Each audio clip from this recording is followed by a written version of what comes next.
Hello दोस्तों, मैं हूं आपका दोस्त विरल और welcome to our YouTube channel one step algorithm, जहां पे हम लोग डेटा स्ट्रक्चर्स, एल्गोरिदम्स और उसके प्रॉब्लम्स के बारे में डिस्कस करते हैं।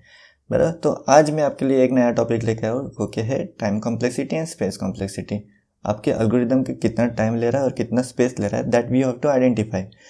Okay, so let's start with this new topic, time complexity and space complexity. तो हम लोग डायरेक्टली एग्जांपल्स के थ्रू स्टार्ट करेंगे। वन ऑफ द एग्जांपल एकदम बेसिक एग्जांपल है, जो कि सर्च फंक्शन लिया हुआ है, उसको इनपुट में हम लोगों ने एरे दिया है। एरे की साइज़ क्या है, n है, और हम लोग को सर्च क्या करना है, वैल्यू सर्च करना है। बेसिक सिंपल एक फॉर लूप यहाँ पे लिखा हुआ है, जो कि इटरेट करेगा i इक्वल टू 0 से लेके n तक इटरेट करेगा और चेक करेगा each element of array is present in the, each element को हम लोग कंपेयर करेंगे वैल्यू के साथ। सिंपल सा है, अगर वैल्यू मिल गया तो उसने ट्रू रिटर्न करो, अगर वैल्यू नहीं मिलता तो फॉल्स रिटर्न करो। सिंपल सा एल्गोरिदम है। ये एल्गोरिदम का अगर आपको किसी ने पूछा कि टाइम कितना लगता है, बराबर, ये एल्गोरिदम एग्जीक्यूट होने के लिए कितना टाइम लगता है, तो आप इसको कैसे बताओगे।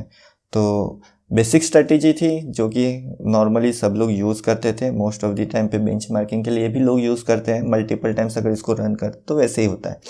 तो one of the basic strategy इस लाइक के स्टार्ट टाइम यहाँ पे कैप्चर करो, एंड टाइम यहाँ पे कैप्चर करो, बराबर, और ये टाइम का डिफ यहाँ पे कैप्चर करो।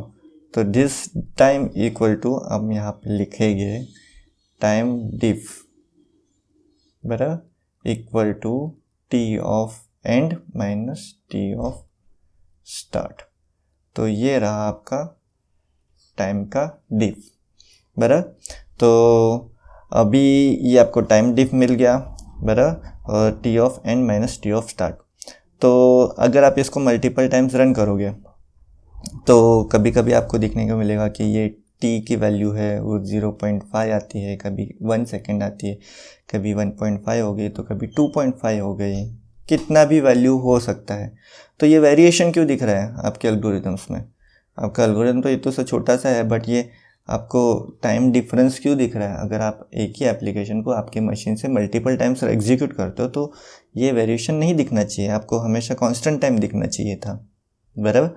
तो अगर ये वेरिएशन दिखता है तो क्या ये वैलिड टाइम हम लोग ट्रीट कर सकते हैं क्या। इज इट वैलिड है क्या जो हम लोगों ने कैलकुलेट किया वो, बराबर, क्या ये कैलकुलेशन वैलिड है क्या, बराबर। अगर वैलिड तो नहीं है ना, बराबर ना, क्योंकि हमेशा अलग अलग टाइम दिख रहा है। तो what is the issue, problem क्या है कि ये हमेशा डिफरेंट टाइम दिख रहा है, बराबर।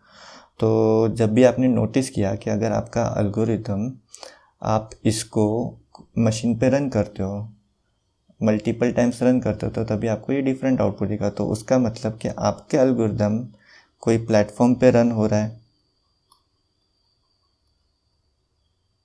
मशीन, जो हम लोग बोलेंगे सॉफ्टवेयर और हार्डवेयर, बराबर।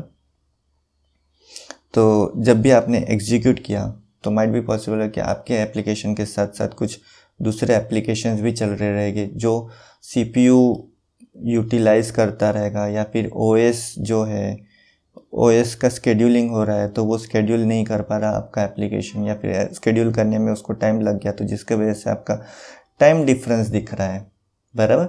तो इट डिपेंड्स ऑन के सॉफ्टवेयर में आपका ओएस स्केड्यूल कर रहा है क्या, अदर एप्लीकेशंस जो रन हो रहे हैं वो सॉफ्टवेयर का वर्जन कौन सा है, आप कौन से कर्नल पे रन कर रहे हो, दैट इज़ द थिंग, बराबर। तो इट डिपेंड्स ऑन कि आपके सॉफ्टवेयर के ऊपर ये आल्सो डिपेंड हो सकता है। अगर आपने एप्लीकेशन रन किया और आपने साथ साथ में बहुत सारे एप्लीकेशंस चालू कर दिए तो ऑब्वियसली आपको टाइम डिफरेंस दिखेगा, बराबर। तो that is one of the thing is like a software, बराबर। तो दूसरी चीज़ है, अगर आप इसको सेम ही एप्लीकेशन को अगर दूसरे हार्डवेयर पे रन करोगे तो वहाँ पे भी आपको डिफरेंस दिखेगा।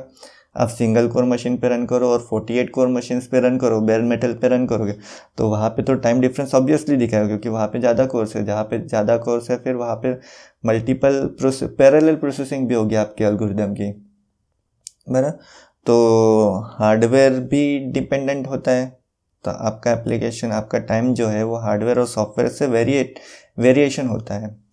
तीसरी एक चीज़ मैं यहाँ पे एक्स्ट्रा लिखना चाहूँगा जो कि प्रोग्रामिंग लैंग्वेज, जो कि यानी कि ज़्यादा इंपॉर्टेंट नहीं रखता बट ठीक है। तो यहाँ पे सी में अगर लिखोगे और जावा में लिखोगे तो ऑब्वियसली डिफरेंस दिखेगा। जावा और सी का दोनों का यूज़ केस अलग अलग है, बराबर। सी में लिखा हुआ कोड और जावा में लिखा हुआ कोड दोनों में टाइम डिफरेंस दिखेगा, तो प्रोग्रामिंग लैंग्वेज के वजह से भी रहता है। तो क्या हम लोग को वो चीज़ भी यहाँ पे चेक करनी चाहिए क्या, यानी कि अपना प्रोग्रामिंग लैंग्वेज के हिसाब से ये कितना टाइम ले रहा है, बराबर। तो that is the thing, like के प्लेटफॉर्म भी आ गया, बराबर। आपने एक दूसरी चीज़ भी हम यहाँ पे नोटिस करनी चाहिए जो कि है सेकंड में यहाँ पे बोलूँगा इम्प्लीमेंटेशन। अगर आपको यहाँ पे इनिशियल फेज में फॉर एग्जांपल आपको बोला गया कि आपको सॉर्टिंग एल्गोरिथम्स वहाँ पे कंपेयर करने हैं आपके एप्लीकेशन के लिए, तो आपको क्या करना पड़ेगा कि आपको ऑल एल्गोरिथम्स को इम्प्लीमेंट करना पड़ेगा, बराबर। और उसके बाद आप यहाँ सेम वापस से स्टार्ट टाइम लो, एंड टाइम लो हर एक के लिए, और बाद में चेक करो कि ये एल्गोरिथम कैसे बिहेव कर रहा है इसके लिए। तो ये क्या हो गया कि आपको हर एक एल्गोरिथम इम्प्लीमेंट करने पड़े, मतलब मल्टीपल अप्रोचेस आपको पहले तो इम्प्लीमेंट करो, उसके बाद चेक करो कि ये अच्छा चल रहा है या बुरा चल रहा है, और उसके बाद डिसीजन लो। तो क्या हम लोग ये डिसीजन पहले ले सकते हैं, बराबर। और ये इम्प्लीमेंट करना भी फिजिबल है क्या, बराबर, नॉट फिजिबल।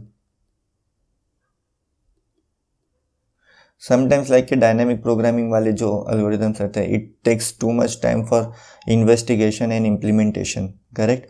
तो ऐसे एल्गोरिथम्स आपको कितना इम्प्लीमेंट करना फिजिबल है नहीं है, तो आप विदाउट इम्प्लीमेंट किए उसको कंपेयर कर सकते हो क्या, नहीं कर सकते, इसके थ्रू तो नहीं कर सकते, बराबर। फिर तीसरा चीज़ यहाँ पे अगर हम लोग नोटिस करेंगे तो तीसरा चीज़ लाइक के आपका जो सर्च फंक्शन है उसका जो टाइम होता है, ये टाइम इज डिपेंड ऑन कि ये एन इनपुट में एक है एन की साइज। अगर आपका जो एरे दिया हुआ है, एरे की साइज n इक्वल टू 3 दिया है, बराबर, तो 3 के लिए वो माइट बी पॉसिबल 0.5 सेकेंड में रन कर ले। n इक्वल टू 15 दिया है तो वो 1 सेकेंड में रन कर ले। n इक्वल टू 10⁵ दिया है तो वो उसको कुछ x सेकेंड लग जाएंगे, बराबर। तो आपका जो टाइम है, टाइम जो है वो n की साइज पे डिपेंड करता है, बराबर। n की साइज टाइम को टाइम चेंज होगा उसके हिसाब से। दूसरी चीज़ भी यहाँ पे एक चीज़ नोटिस कर सकते हैं जो कि हम लोग बोलेंगे कि वेरिएशन ऑन इनपुट। तो दैट इज़ लाइक एकदम सिंपल एग्जांपल के साथ अगर हम लोग लेते हैं कि n की साइज़ 3 थी, जहाँ पे हम लोगों ने एरे 10, 20, 30 दिया और आपने वैल्यू में 10 दिया, तो वो फर्स्ट इटरेशन में ही आपका बाहर आ जाएगा, बराबर। अगर आपने 40 दिया तो it will iterate each and every element of array, obviously. फिर अगर ये आपको छोटे इनपुट में नहीं समझेगा बट 10⁵ अगर लार्जर इनपुट रहा तो उस केस में आपको ये वेरिएशन ऑब्वियसली दिखेगा। यहाँ पे एक ऑपरेशन हो रहा है, यहाँ पे n ऑपरेशंस हो रहे हैं, बराबर। तो ऑब्वियसली ये वेरिएशन ऑफ इनपुट पे भी है, तो इसको हम लोग ठीक कैसे कर सकते हैं। तो दीज आर द प्रॉब्लम्स। तो ये प्रॉब्लम्स है जिसके वजह से आपका टाइम वेरिएट होता है, और ये टाइम पे हम लोग इसको वैलिड ट्रीट नहीं कर सकते, बराबर। तो इसको हम लोग सॉल्व कैसे कर सकते हैं, what is the correct way to identify time of your application, बराबर। आपके एप्लीकेशन या एल्गोरिथम का टाइम आइडेंटिफाई करने का करेक्ट वे क्या है, सॉरी। तो अगर सोचने जाए तो हार्डवेयर और सॉफ्टवेयर अगर देखते हैं क्या होता है, ये चीज़ ये ऑपरेशंस पे वर्क करता है। हार्डवेयर क्या करता है, कुछ ऑपरेशंस ही एग्जीक्यूट करता है, बराबर। हमारे असेंबली लैंग्वेज ऑपरेशंस ही एग्जीक्यूट करता है। तो क्यों ना हम लोग एल्गोरिदम को ऑपरेशन के हिसाब से डिवाइड करें, बराबर। तो लेट्स चेक इट, लाइक के हम लोग चेक करें कि नंबर ऑफ ऑपरेशंस कितने एग्जीक्यूट होते हैं अपने एल्गोरिदम में। तो इसमें ऑपरेशंस पहले आइडेंटिफाई करने रहेंगे। तो पहला ऑपरेशन अगर हम लोग लेते हैं तो ये इनिशियलाइजेशन वाला, दूसरा ऑपरेशन हमारा आएगा कंडीशन चेकिंग वाला। अगर मैं लाइन वाइज जाता हूँ तो यहाँ पे एक ऑपरेशन ये भी है इंक्रीमेंट का। चौथा ऑपरेशन यहाँ पे इसको मैं एक ही साथ ट्रीट करूँगा कि एरे का element is equal to value और नॉट। एक ऑपरेशन ये भी है, अगर मिल गया तो रिटर्न ट्रू करो, नहीं मिला तो भाई बाबा जी यहाँ पे फॉल्स रिटर्न करेंगे, बराबर। ठीक है, तो this are the number of operations in the search function. तो कितने ऑपरेशंस हमारे एग्जीक्यूट हो गए तो वो हम लोग चेक कर लेते हैं। Let's take an example. यहाँ पे n इक्वल टू 3 लेते हैं, बराबर। एरे की वैल्यू 10, 20, 30 और वैल्यू हम लोग 40 लेते हैं। चलो प्रेजेंट नहीं है, सारा पूरा फॉर लूप एग्जीक्यूट करवाना है। तो लेट्स चेक करते। तो पहला हमारा इनिशियलाइजेशन 1 टाइम पे रन होगा, एक बार रन होगा। दूसरा हमारा i की वैल्यू 0 है, 0 इज लेस देन 3, यस, एक बार एग्जीक्यूट हुआ। Array of i, array of 0 क्या है 10, 10 इज इक्वल टू 40 नहीं है, बराबर। वापिस से फॉर लूप यहाँ पे इंक्रीमेंट होगा, ये इंक्रीमेंट हुआ। i की वैल्यू हो गई 1, 1 इज लेस देन 3, ये वापिस से कंडीशन यहाँ पे चेक हुआ, बराबर। ये कंडीशन हमारा चेक हुआ। फिर बाद में एरे ऑफ 1 क्या है 2, 20 इज इक्वल टू 40 नहीं है, तो ये और एक बार एग्जीक्यूट हुआ। फिर इंक्रीमेंट करेंगे हम लोग वापिस से, बराबर। i की वैल्यू हो गई 2, बराबर। i की वैल्यू हो गई 2 इज लेस देन 3, यस, यहाँ पे ये तीसरी बार एग्जीक्यूट हुआ। और यहाँ पे कितना आया 30 इज इक्वल टू 40 नहीं है, ये हमारा एग्जीक्यूट हो गया कंडीशन।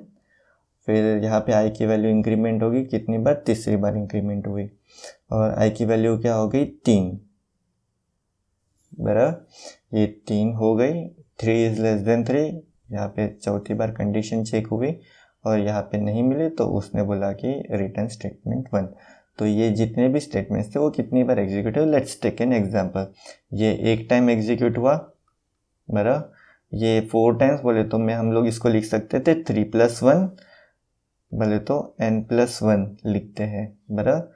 ये वाला इफ कंडीशन कितनी बार एग्जीक्यूट हुआ, n टाइम्स से हुआ, 3 टाइम्स। हमारा n की वैल्यू क्या थी 3 थी, बराबर, तो 3 टाइम्स एग्जीक्यूट हुआ। यहाँ पे i++ कितनी बार एग्जीक्यूट हुआ 3 टाइम्स, मतलब n टाइम्स एग्जीक्यूट हुआ। और ये एंडिंग रिटर्न स्टेटमेंट 1 टाइम पे एग्जीक्यूट हुआ। तो ये आपका सर्च फंक्शन का जो एल्गोरिदम है वो कितना एग्जीक्यूट हुआ। तो यहाँ पे मैं इसको इक्वेशन आ गया, बराबर। तो यहाँ पे इसका हुआ कि कितने बार, 1 2 3, 3n+3, बराबर। This is your equation of the search function, कि आपका search function 3n+3 times execute हुआ, बराबर। तो अभी हम लोग चेक करते हैं कि ये अगर हम लोग ये वैसे जाते हैं तो ये हमारे प्रॉब्लम सॉल्व होते हैं क्या। तो लेट्स चेक। अभी सॉफ्टवेयर का तो इशू आएगा नहीं, क्योंकि हम लोगों ने प्रोग्राम इम्प्लीमेंट करने के बदले हम लोगों ने उसको नंबर ऑफ ऑपरेशंस के हिसाब से कंपेयर कर रहे हैं, विच इज़ लाइक के फिक्स रहेगा हमारा कि आप कौन से भी प्लेटफॉर्म में रन करो, there is no issue. Hardware के लिए भी सेम है, there is no issue. Programming language का चलो ठीक है, स्टिल हम लोग वहाँ पे अंडरस्टैंड कर सकते हैं कि CN जावा के लिए वो चेंज होगा। बट सूडो एल्गोरिदम अगर लिखते हैं तो सूडो एल्गोरिदम के हिसाब से this will be equal value रहनी चाहिए हर इसके लिए, बराबर। इम्प्लीमेंटेशन मल्टीपल एल्गोरिदम्स अगर आपको कंपेयर करना है, you just have to write your the pseudo algorithm, calculate the number of operations कितने परफॉर्म होने वाले हैं और उसके हिसाब से आप कंपेयर कर सकते हो। So no need to implement actually the all algorithms, बराबर। फिजिबिलिटी तो निकल ही गया वहाँ पे। इनपुट साइज n के हिसाब से आपका टाइम चेंज होता रहेगा। तो हम लोगों ने ये जो कैलकुलेट किया है वो n के हिसाब से ही कैलकुलेट किया, तो ये भी हमारा प्रॉब्लम सॉल्व हो गया। तो अभी नेक्स्ट आया वेरिएशन। अभी भी हम लोग को वेरिएशंस में यहाँ पे गड़बड़ दिख रही है कि वेरिएशन अगर हम लोग देखेंगे कि n की वैल्यू, एंड सेम एग्जांपल लेते हैं 10, 20, 30 और यहाँ पे वैल्यू 10 दी हम लोग को सर्च करने के लिए, बराबर। तो वो अगेन वो एक ऑपरेशंस में ही रिटर्न हो जाएगा। एक ऑपरेशन बोले तो एक इनिशियलाइजेशन का ऑपरेशन, एक कंडीशन का ऑपरेशन, और यहाँ पे कितने, एक चेक ही कर लेते हैं ना भाई। तो ये हुआ आपका इनिशियलाइज हुआ, ये आपका आई की वैल्यू 0 हुई, यहाँ पे एरे ऑफ 0 बोले तो 10 इक्वल टू वैल्यू 10, यहाँ पे हाँ ट्रू है, यहाँ पे रिटर्न हो जाएगा 1 2 3 4। तो आपके कितने ऑपरेशंस एग्जीक्यूट हुए? 4 ऑपरेशंस एग्जीक्यूट हुए, बराबर। तो ये वैल्यू और ये वैल्यू डिफरेंट है, बराबर, क्योंकि आपका इनपुट में वेरिएशन है, बराबर। तो अभी ये चीज़ को कैसे सॉल्व कर सकते हैं? चलो हम लोगों ने बराबर से इसको एक इक्वेशन जो हम लोग बोल रहे हैं, इस इक्वेशन को हम लोग नाम देते हैं जी ऑफ एन, बराबर। तो आपका एफ ऑफ एन था जो कि सर्च फंक्शन था, उसका जो टाइम निकाला हम लोगों ने जी ऑफ एन निकाला, बराबर। तो अभी ये वेरिएशन है, वेरिएशन इनपुट का वेरिएशन तो हम लोग कंट्रोल नहीं कर सकते, बराबर, इनपुट तो कुछ भी आ सकता है। तो फिर इसको हम लोग कैसे सॉल्व कर सकते हैं? तो इसमें हम लोग क्या कर सकते हैं? तो सबसे बेसिकली अगर देखने जाए तो इसको हम लोग चेक कर सकते हैं कि कितने ऑपरेशंस यहाँ पे एग्जीक्यूट हो रहे हैं, हम लोगों ने वो चेक किया, कितने ऑपरेशंस एग्जीक्यूट हो रहे हैं। चलो हम लोग वेरिएशन पे कंट्रोल नहीं रख सकते, बट हम लोग ये तो बता सकते हैं कि मिनिमम ऑपरेशंस कितने एग्जीक्यूट हो गए और मैक्सिमम ऑपरेशंस कितने एग्जीक्यूट हो गए, बराबर। हम लोग उसको क्या बोलेंगे कि लेट्स शेयर दी बाउंड्री, कि ये algorithm minimum x operations execute करेगा और मैक्सिमम इतने ऑपरेशंस एग्जीक्यूट ना, इससे कौन सा भी इनपुट दे दो, कौन सा भी इनपुट दे दो, इससे कम ऑपरेशंस तो वो एग्जीक्यूट करेगा ही नहीं, और कौन सा भी इनपुट दे दो इससे ज़्यादा ऑपरेशंस वो एग्जीक्यूट नहीं करेगा। लेट्स गिव दी बाउंड्री, ये बाउंड्री के हिसाब से आपका एल्गोरिदम वर्क करेगा, बराबर। तो इसको ये लोगों ने बोला है कि कैटेगराइज किया है। कैटेगराइज किस में किया है कि दिस इज़ लाइक के बेस्ट टाइम वैल्यू और दिस इज़ लाइक के वर्स्ट टाइम वैल्यू, बराबर, और इसका बीच में एक एवरेज रहेगा, एवरेज। तो कैटेगराइज किस में किया है? एक है best time complexity, average time complexity, और तीसरा है वर्स्ट टाइम कॉम्प्लेक्सिटी। इसको इन्होंने एक नोटेशन भी दिया है, बेस्ट को ओमेगा, एवरेज को थीटा और वर्स्ट को कैपिटल ओ, बराबर। तो आप इसको जब रिप्रेजेंट करोगे तो आप यहाँ पे लिखो बेस्ट जी ऑफ एन, बराबर, थीटा जी ऑफ एन, बराबर, और capital O G of N, बराबर। तो ये हो गया आपका बेस्ट, एवरेज और वर्स्ट। क्या ये आइडेंटिफाई करता है? ये आइडेंटिफाई करता है कि इतने मिनिमम ऑपरेशंस तो आपको परफॉर्म करने ही करने हैं कौन से भी इनपुट के लिए, और इतने मैक्सिमम ऑपरेशंस इतने ऑपरेशंस आप परफॉर्म कर सकते हो, इससे ज़्यादा परफॉर्म नहीं कर सकते। कितना भी कुछ कर लो, कौन सा भी इनपुट दे दो, इतने ऑपरेशंस से ज़्यादा आप एग्जीक्यूट नहीं कर सकते, बराबर। तो उसके हिसाब से आप लोगों ने ये एग्जीक्यूट किया या फिर ये आपने आइडेंटिफाई किया, बराबर। तो बेस्ट निकला, एवरेज निकला और वर्स्ट निकला। तो नॉर्मली अगर इंडस्ट्री में देखने जाए तो इंडस्ट्री में यही चीज़ हम लोग चेक करते हैं, वर्स्ट टाइम कॉम्प्लेक्सिटी, क्योंकि हमारा जो एल्गोरिदम है which may run for any input, कुछ भी आ सकता है इनपुट आपके प्रोडक्शन एनवायरनमेंट में, तो ऑब्वियसली हमेशा वर्स्ट टाइम कॉम्प्लेक्सिटी के हिसाब से ही आपको कंपेयर करना चाहिए, बराबर।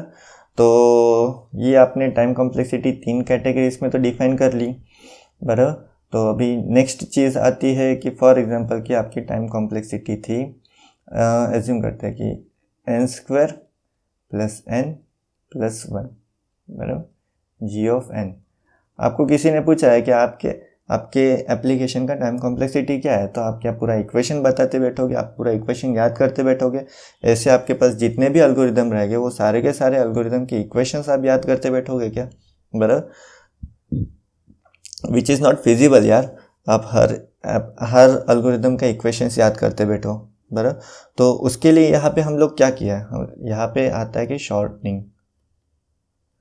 शॉर्टन कर देते हैं ये टाइम कॉम्प्लेक्सिटी वाले को। तो इसके कुछ रूल्स होते हैं, तो रूल्स पहले हम लोग चेक कर लेते हैं। रूल्स में पहला रूल होता है कि इग्नोर करो, कुछ वैल्यूज इग्नोर करो, कौन सी? कॉन्स्टेंट्स। दूसरा है इग्नोर करो कौन सा, लोअर वैल्यूज। तीसरा है, और यार सब इग्नोर ही करना है, कुछ करना नहीं है, इग्नोर करो कोएफिशिएंट, कांस्टेंट वाला, कांस्टेंट कोएफिशिएंट, बराबर, सब कुछ इग्नोर ही करना है। तो इस एग्जाम्पल के साथ ही देखते हैं, ये इग्नोर करने के लिए बोल रहे, पर इग्नोर क्यों करना है। तो n इक्वल टू अगर 1 के साथ देखते तो ये इसकी वैल्यूज पे चेक करते हैं। n इक्वल टू 1 ले तो 1 plus 1 plus 1 equal to 3। n equal to में 2 लेता हूँ तो 4 प्लस 2 प्लस 1 ये हुआ 7। n इक्वल टू में 10 लेता हूँ, 10 स्क्वायर कितना होगा 100, अरे 100 लिखो, 100 प्लस 10 प्लस 1 1 1 0 1 1 1 हुआ ना भाई, 111। अभी n इक्वल टू में 10 स्क्वायर देता हूँ तो 10⁴ होगा, 10⁴ बोले तो 2 2 बराबर 10,000। यहाँ पे 100 आया और यहाँ पे 1 आया, तो ये कितना होगा आपका 101। यहाँ पे अगर आप कंपेयर करोगे तो ये जो कांस्टेंट है, कांस्टेंट आपका कभी चेंज हो नहीं रहा, जबकि यहाँ पे n की वैल्यू आपकी बढ़ती जा रही है और ये कांस्टेंट चेंज नहीं हो रहा है, बराबर। तो अगर आपका एप्लीकेशन हमेशा वर्स कॉम्प्लेक्सिटी के हिसाब से रन करना चाहिए। आपका जो एप्लीकेशन है वो कभी भी, यानी कि स्मॉल इनपुट के लिए तो वर्क होगा ही, बट साथ साथ में कैसा है कि दूसरे बड़े इनपुट्स के लिए भी वो वर्क होगा, बट उस केस में आपका जो कांस्टेंट वैल्यू है वो कभी चेंज नहीं हो रहा है। और इसका पार्टिसिपेशन भी देखो, बराबर, नंबर ऑफ ऑपरेशंस अगर यहाँ पे देखोगे तो यहाँ पे 10,000 में 10,101 में उसका एक ऑपरेशन का ही पार्टिसिपेशन है, बहुत कम पार्टिसिपेशन है। सिमिलरली यहाँ पे ये देखो कि जो लोअर बाउंड्स हैं, बराबर, 10,000 में इसका 100 का ही पार्टिसिपेशन है, वेरी लेस, बराबर। ये और कम हो जाएगा जब इसकी वैल्यू आप और बढ़ाओगे, 10⁵ करोगे तो 10 इसका स्क्वायर होगा 10 हो जाएगा, प्लस 10⁵ और यहाँ पे 1। तो ये जो दो लोअर बाउंड्स है या फिर कॉन्स्टेंट्स है, इन दोनों की वैल्यू है वो बहुत निग्लिजिबल रहती है, तो उसके वजह से इसको हम लोग इग्नोर कर देते हैं, बराबर। तो आपका एप्लीकेशन का अगर टाइम कॉम्प्लेक्सिटी आता है तो फिर टाइम कॉम्प्लेक्सिटी में हम लोग g ऑफ n को शॉर्टन करते, इग्नोर कर दिया तो आपका n² हो जाएगा, बराबर। हो सकता है कि आपके n² के आगे फिर अगर कुछ कोएफिशिएंट्स लगे हुए हैं तो वो कोएफिशिएंट्स को भी आप यहाँ पे इग्नोर कर सकते हो, विच इज़ सिमिलर, यानी कि इसका ही दूसरा चीज़ है, यानी कि सिमिलरली आप ये कॉन्स्टेंट्स को इग्नोर करते हो तो इसको भी इग्नोर कर सकते हो। No need to remember that constants, बराबर। तो आपका f ऑफ n जो रहेगा उसका g ऑफ n जो रहेगा, जो कि आप उसको शॉर्टन कर दोगे।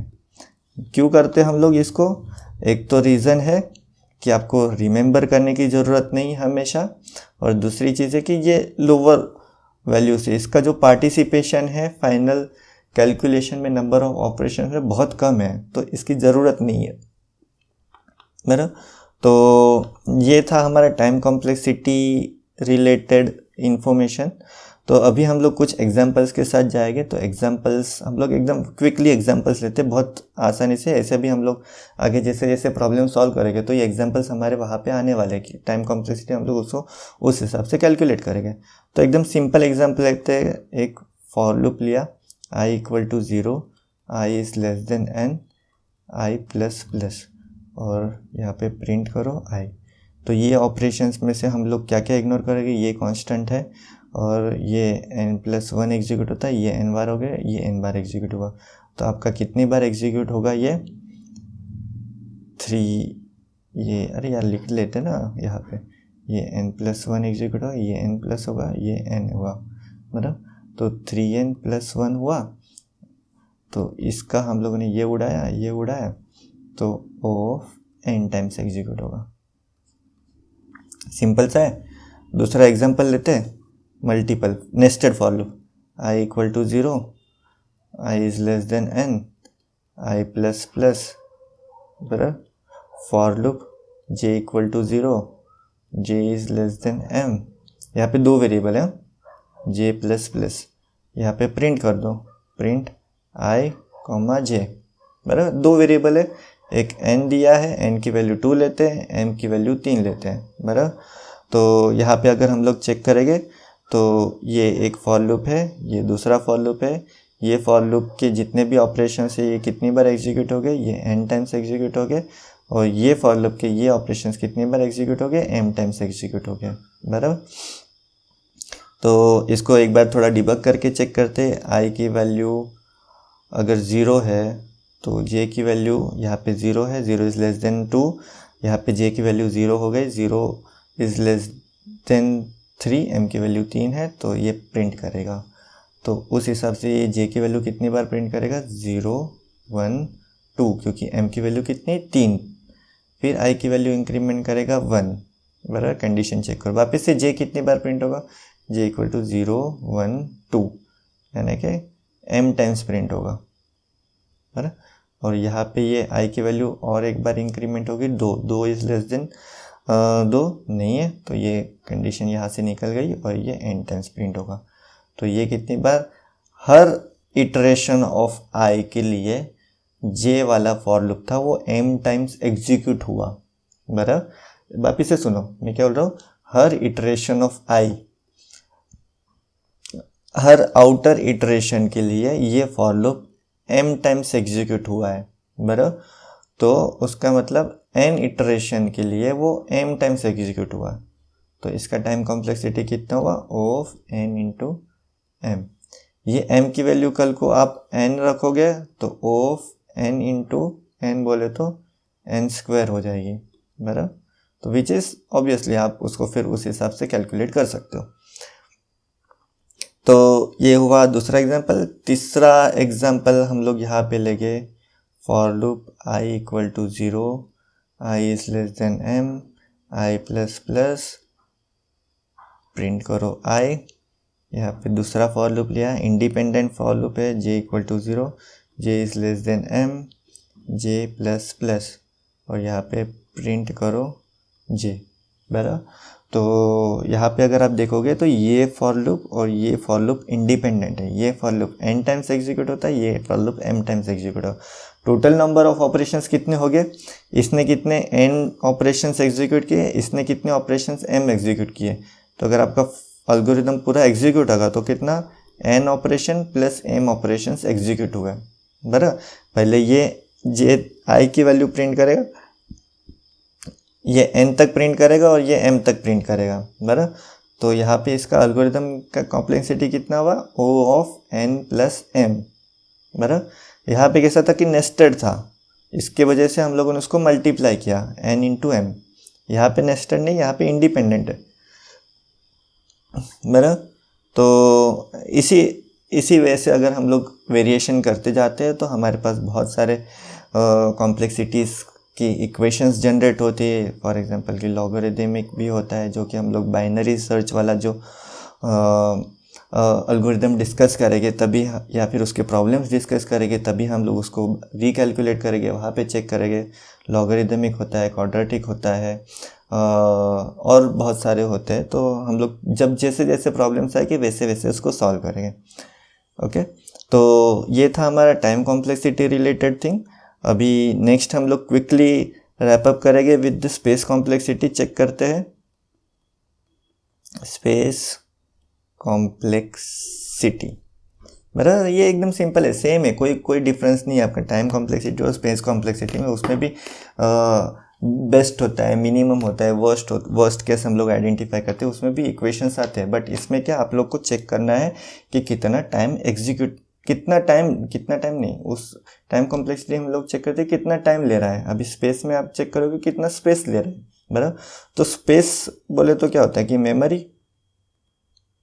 बट मेमोरी कौन सी टाइप की, एक तो आपका एक इनपुट मेमोरी हो सकती है और दूसरा हो सकता है आपका एक्स्ट्रा स्पेस कितना लिया आपने सॉल्व करने के लिए, बराबर। एकदम सिंपल वे से देखते हैं तो a equal to 2, b equal to 3, c equal to a into B, बराबर। तो इसकी वैल्यू आई 6। अगर हम लोग इसमें चेक करते हैं तो a और b जो है वो आपके इनपुट वेरिएबल्स हुए, और सी जो हुआ आपका एक्स्ट्रा स्पेस हुआ, बराबर, जिसको लोग ऑक्सिलरी स्पेस भी बोलते हैं, बराबर। तो ये एक्स्ट्रा स्पेसेस में हम लोग बोल सकते हैं कि आपका स्टैक आएगा जब अगर आपके पास फंक्शंस कॉल होते हैं, मल्टीपल फंक्शन कॉल होगे तो, या फिर रिकर्सिव फंक्शंस जब आप पढ़ोगे तो वहाँ पे आपका स्टैक का बहुत ज़्यादा इंपॉर्टेंस है। तो स्टैक में भी आपके वेरिएबल स्टोर होते हैं, तो स्टैक वाला पार्ट भी आपका मेमोरी में ही काउंट होगा कि कितना मेमोरी आपका स्टैक मेमोरी यूटिलाइज हो रहा है। दूसरा है आपका हीप मेमोरी, बराबर। तो आप डायनामिक एलोकेशन कितना करते हो वो चीज़ भी यहाँ पे आता है, बराबर। फॉर एग्जांपल की एरे, तो आपका जो सर्च एल्गोरिदम ही लेते हैं, हम लोग वापस से थोड़ा ऊपर जाते हैं,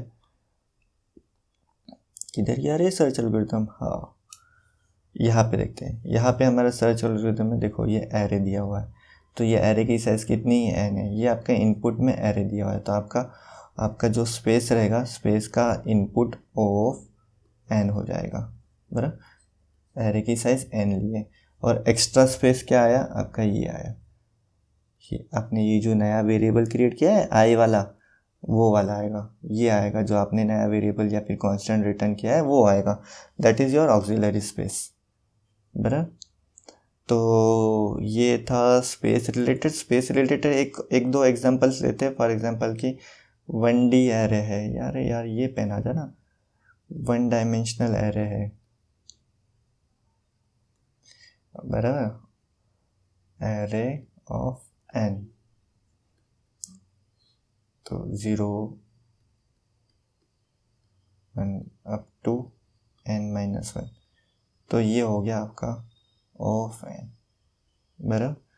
2 डायमेंशनल एरे, तो एरे ऑफ n हो गया, m हो गया, बराबर। तो उस केस में आपका कैसा हो जाएगा,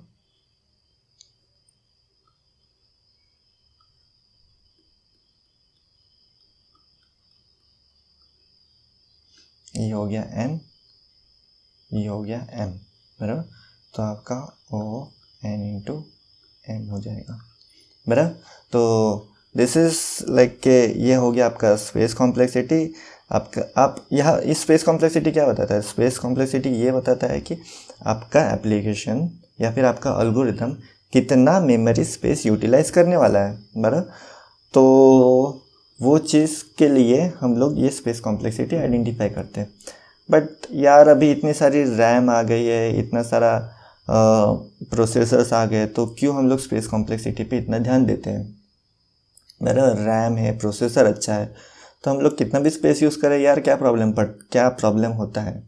तो उसका एक ओवरहेड है। जब भी आप डायनामिक मेमोरी अलोकेट करते हो तो उसमें आपके एक्स्ट्रा ऑपरेशंस होते हैं। एक्स्ट्रा ऑपरेशंस कौन से होते हैं, मेमोरी अलोकेशन के और डी अलोकेशन के। साथ साथ में अगर आपका प्रोग्रामिंग लैंग्वेज अगर गार्बेज कलेक्शन होता है, इनबिल्ट गार्बेज कलेक्शन है, तो फिर आपको ये चीज़ पर ज़्यादा ध्यान देना चाहिए, क्योंकि इनबिल्ट गार्बेज कलेक्शन जब भी एग्जीक्यूट होता है तभी आपका मेमोरी अलोकेशन डी अलोकेशन वाला जो फेज़ होता है उसको स्टॉप कर देता है, बराबर। क्योंकि वो गार्बेज उसको रिमूव करना रहता है, अनयूज्ड स्पेस जो रहता है उसको रिमूव करने की कोशिश करता है, अनयूज या फिर जो भी गार्बेज कलेक्शन के लिए रेडी है वो वाले मेमोरीज को रिमूव करने की कोशिश करता है। तो वो टाइम पे आपके मेमोरी अलोकेशन और डिलोकेशन नहीं हो सकते और आपका एग्जीक्यूशन वहाँ पे स्टॉप हो जाता है, एंड विच लीड्स टू आपका जो टाइम वेरिएशन हम लोग जो देख रहे थे, एप्लीकेशन एग्जीक्यूट होने को कम टाइम लगता है, ज़्यादा टाइम लगता है, बराबर। तो वो इसके वजह से भी हो सकता है। तो जितना कम मेमोरी यूटिलाइज हो उतना ही अच्छा है। हीप मेमोरी कम रखने की कोशिश करते हैं, वो ज़्यादा अच्छा है, ठीक है। तो गाइस ये था हमारा टाइम कॉम्प्लेक्सिटी और स्पेस कॉम्प्लेक्सिटी रिलेटेड हमारा लेक्चर। अगर आपको यहाँ पे कुछ भी डाउट्स रहे या फिर आपको लगता है कि ये गलत चीज़ है या फिर इसके साथ और कुछ पॉइंट्स यहाँ पे ऐड ऑन होने चाहिए, तो आप प्लीज़ मुझे कमेंट सेक्शन में बताइए, तो मैं वो चीज़ यहाँ पे करेक्ट करके नेक्स्ट लेक्चर्स में वहाँ पे पॉइंट आउट कर सकता हूँ, ठीक है। I hope you guys like this lecture. अगर आपको पसंद आया तो लाइक कीजिए, सब्सक्राइब कीजिए ये चैनल को, और थैंक यू सो मच। मिलते हैं नेक्स्ट लेक्चर में। Thank you, bye.